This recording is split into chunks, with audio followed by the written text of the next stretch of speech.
Ka tae mai ko ngā rangatira me ngā mana nui e waia ana ki te whakawhanake te take o te Oohanga. I think it's incredible. Yeah, it shows that it's an idea that so many people wanted to come together to lift economic prosperity in a sustainable, culturally inclusive manner. Ko te kāwana o te pūtea matua o mua o Aotearoa a Adrian o ngā kuki airani te tihi o ngā tohunga Oohanga. Kua tai mai ki te āwhina i te whakatīnanatanga o ngā wawata mo te Oohanga ki te ao. Te Arikinui said she wanted to take Māori and the Waka back up the Austronesian route, and so we have all come here to remind her where it is.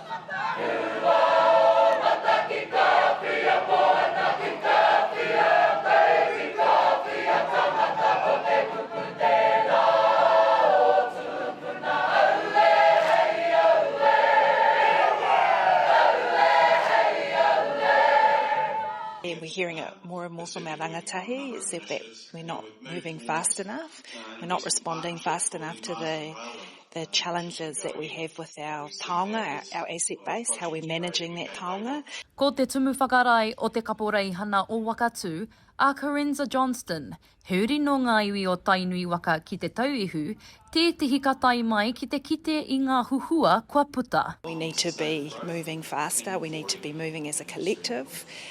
On our own we're too small, we've got to figure out how we were going to work together to resolve those big challenges. Ko e te o e nei tangata, e whia miliona tāra, piriona tāra nani, o rātau kamupene whakahaere hiana. No reira kua tō ia mai, ko te kupua tāwhia ko oku hoa no ngā whāpito o te ao, ana kua tō ia mai e tana mokopuna e te Arikinui kuini ngā waihono i te pō. E hikaka ana te māngai mo te kingitanga, a rāhui papa. Ko tai mai ko ngā rā o te Oohanga ki te ao, e tika ana kia whakatau i ētehi o ngā mana nui i te tuatahi ki te hōtera o te Arikinui a te Ātairangi kāhu ki Tāmaki. O te kaupapa nei kia ki te rātau i ētehi o ngā āhuatanga tahua o te iwi o Waikato o tira o te ao Māori e whakaratarata mai ai rātau i roto i te wā. E rima ngā pirowhetū o te hōtera, ko ta paina ki te ingoa o te Arikinui te Ātairangi kāhu. Koni atu i te 300 o ngā ruma, e 200 miriona tāra te wāriu i whakamahia e te ringa pakihi o Tainui me te tūngā wakarererangi o Tāmaki Makaurau. Ki te whakatū i te whare nei, kāmutu e tū nei tēnei hōtera heipau arahi i te hononga o te Oohanga Māori ki ngā mākete tauhokoko o te ao. This is a seed being planted. I've seen that seed being planted many times from our own New Zealand Super Fund, and it succeeds if you have a clear purpose, if you have a clear guiding principles and invest with beliefs. You can succeed. We heard from Te Arikinui this morning was really a wero around changing the world. So I think actually that's the mahi that we're being called on to think about today. Ko ia te ohaki a te Arikinui i tōna Pūkōrero i te koronei hana.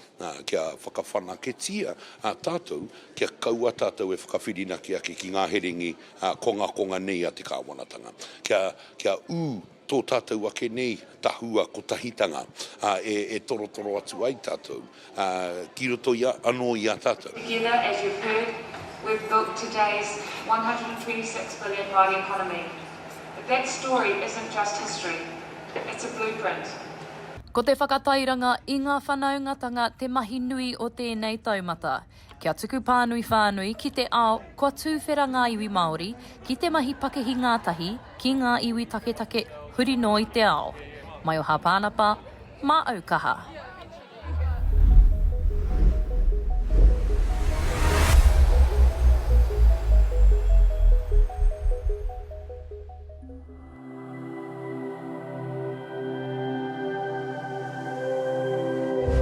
Ko te reo, te take.